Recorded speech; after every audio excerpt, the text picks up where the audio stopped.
या लोकांना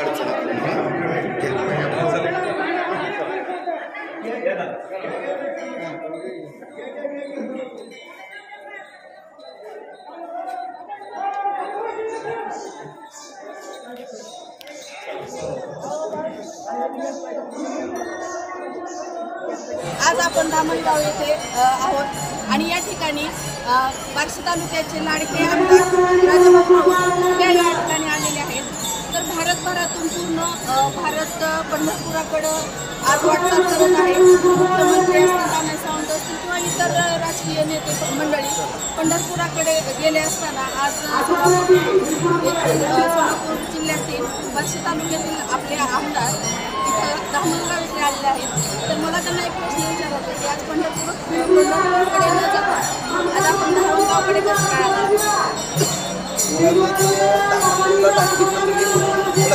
आपली सर्वांची धाकटी पंढरी आहे आणि पंढरपूरला जे महत्त्व आहे बार्शीला धामणगावला महत्त्व आहे। कारण पंढरपूरचा पांडुरंग लक्ष्मीचं आणि मानकुजी महाराजांचं जे अस्तित्व आहे या सगळ्या एका सगळ्या गोष्टी या ठिकाणी परंपरागत आहेत आणि दरवर्षी धामणगावला येतो। भगवंताची आपली रथ प्रदक्षिणा असते त्या ठिकाणी मला थांबावं लागतं आणि एप्रिलच्या एकादशीला मी पंढरपूरला जाऊन नक्की दर्शन घेत असतो। कारण मी मुळातच संप्रदायाशी निगडीत असलेला एक व्यक्ती आहे आणि आज खऱ्या अर्थानं आपण जर पाहिलं तर धामणगाव मानकुजी महाराजांच्या पदस्पर्शाने पावन झालेली ही भूमी आणि या ठिकाणी धाकटी पंढरी म्हणून आज आपला संपूर्ण भाग, संपूर्ण जिल्हा असेल किंवा महाराष्ट्रातून असेल भाविक किंवा कर्नाटकमध्ये बोधले घराण्यांचे मानकुजी बोधले महाराजांना मानणारा एक भक्तवर्ग आहे। हाही कर्नाटक राज्यातून या ठिकाणी मोठ्या प्रमाणामध्ये येतो आणि अभिमानानं सांगायला हरकत नाही की या ठिकाणची जी परंपरा आहे जवळपास आता 330 वर्ष मला जवळपास 350 वर्षाची परंपरा आहे।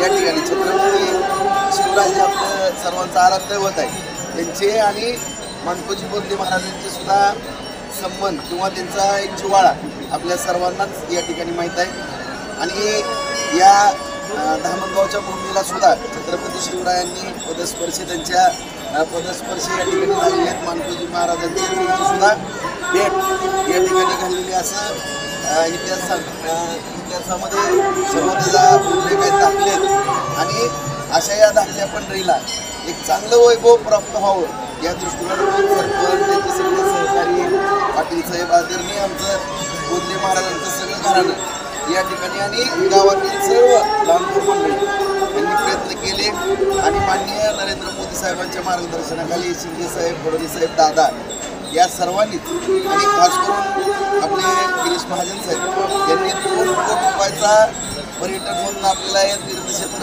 विकास करण्याकरता या ठिकाणी निधी उपलब्ध करून दिलेला आहे।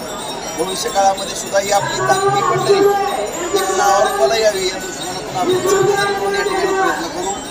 भगवंत तीर्थक्षेत्र आराखडा त्याच पद्धतीने धाकटी पंढरी आणि पंढरपूरचं तर कॉरिडॉर आपल्या सगळ्यांनाच माहीत आहे की काशीसारखं या ठिकाणी जे काही डेव्हलप आहे ते माननीय पंतप्रधानांच्या मार्गदर्शनाखाली शिंदे साहेब, फडणवीस साहेब आणि अजितदादा करतायत। अशा रीतीनं जे जेवढे तीर्थ आहेत आपले ते तीर्थ शहरांना चांगला वाव देण्याच्या दृष्टिकोनातून या ठिकाणी आम्ही प्रयत्न करतो आणि या धाकट्या पंढरीला सजवण्याचं निश्चित थांबतो।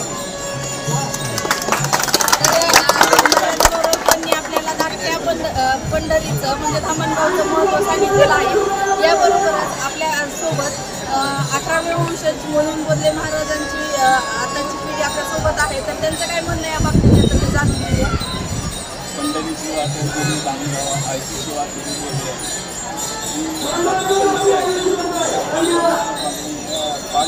धामणगावमध्ये वास्तवाला आणि वैभवशाली असं जुन्याच्या काळातील असं वैभव आणि आपले लोकप्रिय आमदार राजाभाऊ धामणगावच्या विकासासाठी आणि बरेच प्रकल्प उपलब्ध करून देणार आहे। धामणगावचे सरपंच पदाधिकारी वाढ करून त्यांचा प्रयत्न त्या पद्धतीने चालू आहे. धन्यवाद.